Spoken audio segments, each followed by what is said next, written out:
And so we spend a good bit of time doing scripture study. It's a guided scripture. It's not based on what I think. It's based on what's it saying in the Bible. So you start with Genesis. How are we made? Why are we made? And then it moves from there, into some of the talks in Proverbs. And then after we get to Proverbs, then we skip ahead and we do some work in Colossians. So we're getting more into the New Testament there. Throughout this whole experience, we want to use the entirety of the Bible, and we want to base it all in Scripture. But then we also want to ask the questions of, okay, you read this list in Proverbs. For us, it's Proverbs 10, 1 through 23. Mm-hmm. And it's really interesting when we have the boys in the small group read it themselves and read it out loud to everybody. And when you say, all right, does this apply to your life? And they look at it and go, yes, every bit of it. And yet it was written 3,000 years ago, but it still applies. So I think that's a kind of a big eye opener for a lot of these young men. Some of them have gone through Sunday school. Some of them have not. Most of them know some of the stories of the Bible, some, more than others. But until they take a fresh look at that and say, how does this impact me today? And, is, King Solomon talking to me? The answer is yes. And it really kind of blows their minds, which is really kind of a fun point. And all around the room, the fossils around the room are nodding their heads like, yep. Okay. That one too. Check. Right. So. Yeah. Okay. So now as we went through introduction, big questions. So each one is a week, right? So you're going to hit each one each week, and then right. And then so you hit a different set of questions or a different chapter each week. Now the thing at the end, and this is one of the things that I particularly like about this experience, is that every young man and fossil, whether it be mom or dad, they have homework to do back home. And the idea of this is not only to grow spiritually and emotionally through this process, it's also to gain skills. So like at the end of week 1, I challenge the young man to go and actually learn how to do 2 new things at home. It's amazing how many of these young men don't know how to make a bed, or don't know how to cook a meal, or don't know how to do laundry. Right. I don't know how y'all grew up, but, I was doing laundry when I was, 14, 15 years old. And I was a competitive golfer, and I had a particularly bad summer, and I was kind of pouting about it. And my mother basically pulled me aside and said, all right, if you're going to sit around the house and pout, you're going to learn how to cook and clean. So after about 2 weeks of learning how to cook and clean, I realized I just needed to practice more. So, but it was also really formative for me, because when I was done with my golfing career and I needed to make money, I actually wound up going and working in a kitchen, like a professional kitchen. And I was a cook for a year and a half while I was getting my master's in education. And that came directly from the knife skills that my mother taught me. Right. And I think too many young men now, they're afraid to do something because they don't want to fail in front of others. And so if they don't learn it at the home, then their level of competency will be low. And when you don't feel like you've got a lot of competencies, then you start to act out in other ways. So just the basics of learning how to, plunge a toilet, learning how to cook a meal, how to do grocery shopping, how to change a light bulb. I mean, little things like that you need to know how to do. No, so we true. challenge them. Because today I was talking to somebody, and an attorney who goes to our church. He had a client that she had a bunch of rental properties, and they were the millennial age group, that were renting from her, and she had to, they come through and do inspections on the homes, and the light bulbs were out, and she's like, why didn't you change the light bulbs? They're like, well, we were waiting for you to come to do it. They didn't even know how to change a light bulb. I mean, it's so sad. I get to be a part of a men's group. Wednesday mornings we meet, and we have a kind of a talk every Wednesday morning at the Chick-fil-A, and it's catch up through our church. We're all members of a couple the same, and some couple different churches. And one of the men is an Army Ranger, and he has 4 girls. Oh. And the captain, I'll call him, was telling us a story about how his youngest daughter was going out on a date with this young man, and they got a flat tire.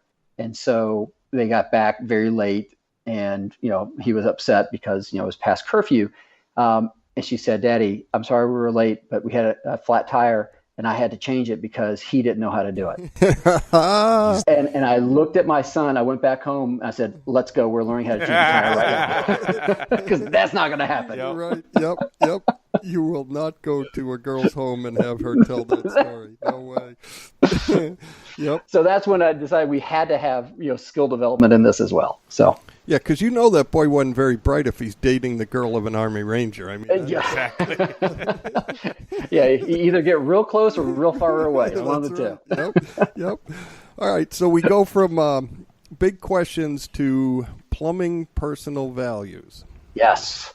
So there's a great quote by Marcus Aurelius, who was a Roman emperor, was not a Christian, however, knew it and had started to study it.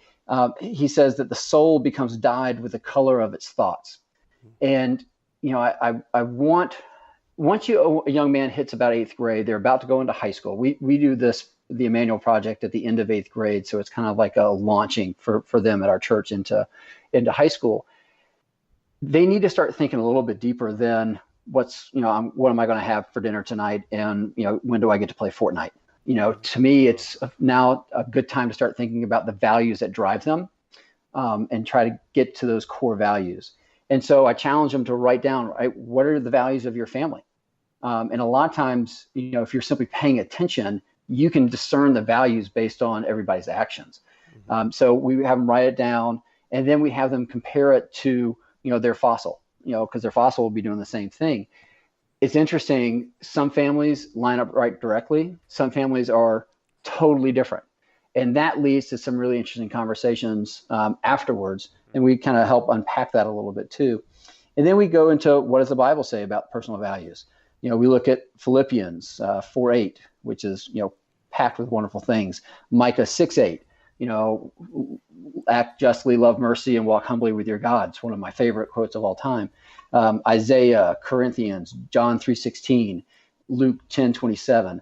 So the whole idea is that, where do our values come from? And if you look at the kind of Western canon, pretty much everything that we live through now, whether you feel like we're in a religious society or secular society, is based on a lot of this. Mm-hmm.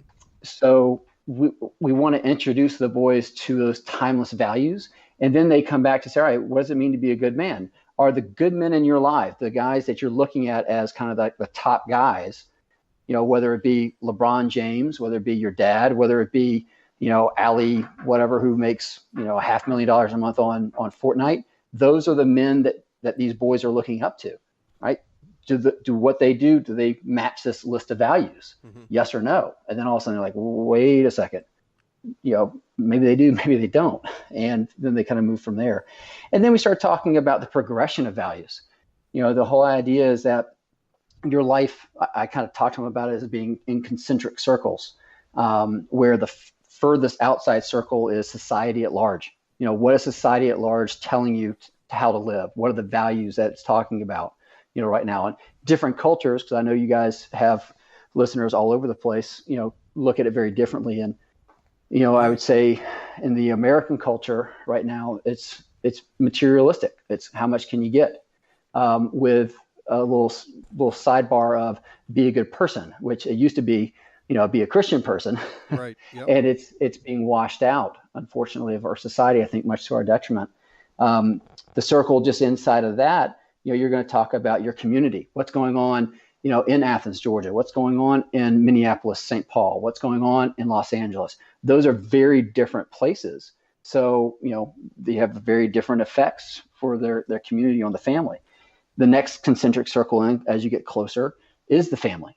Mm-hmm. And, that has the biggest impact on young people because it's the place of safety, you hope. It's a place of true learning, you hope.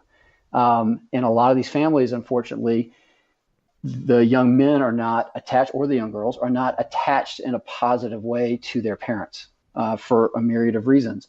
Thankfully, there are a lot that are, but when you look at the numbers, it's pretty disturbing how that's degrading. Right. And then that last circle, that center circle that I posit to our young men is God.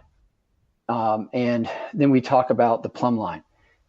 There's a great quote in the Bible talking about how, the plumb line will teach you what is straight, what is right, what is true.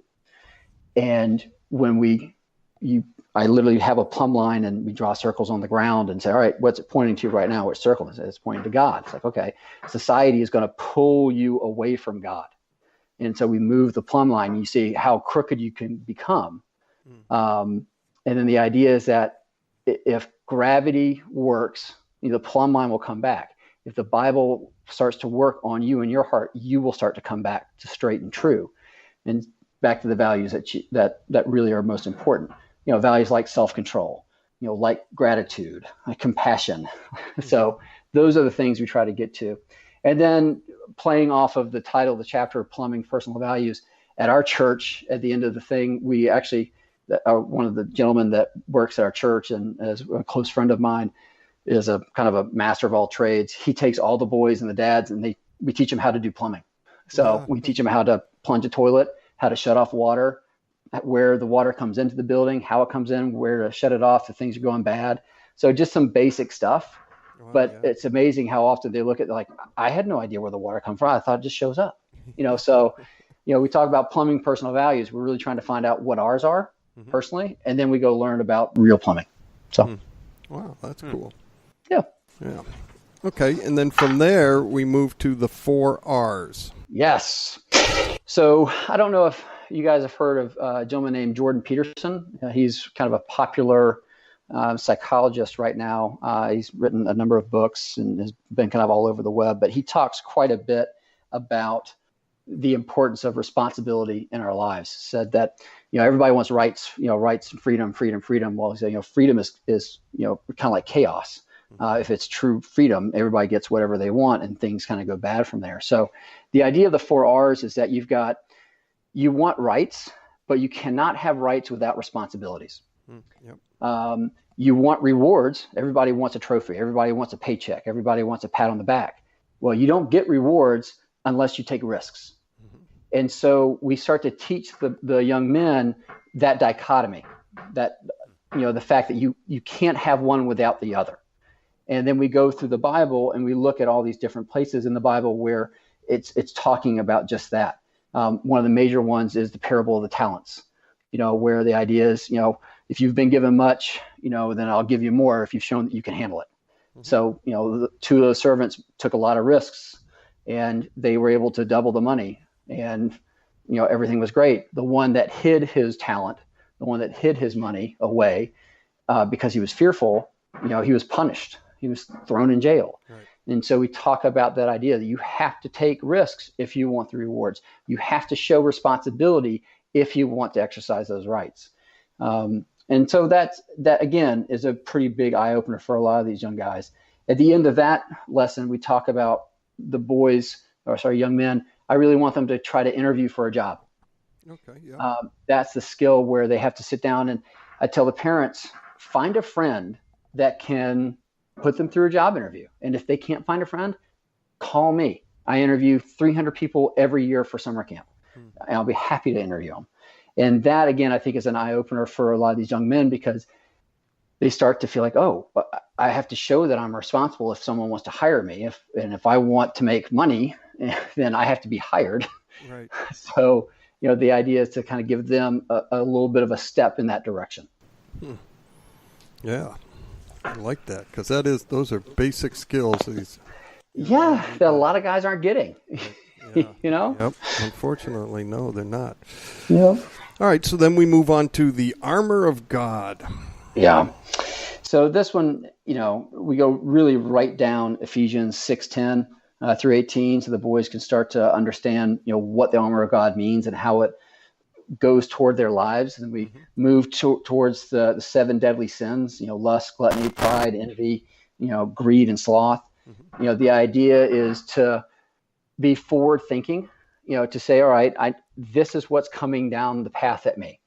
How am I going to use my spiritual knowledge? How am I going to use my relationship with God, wherever you are in that journey, to help defend myself against pornography, or defend myself against, sloth.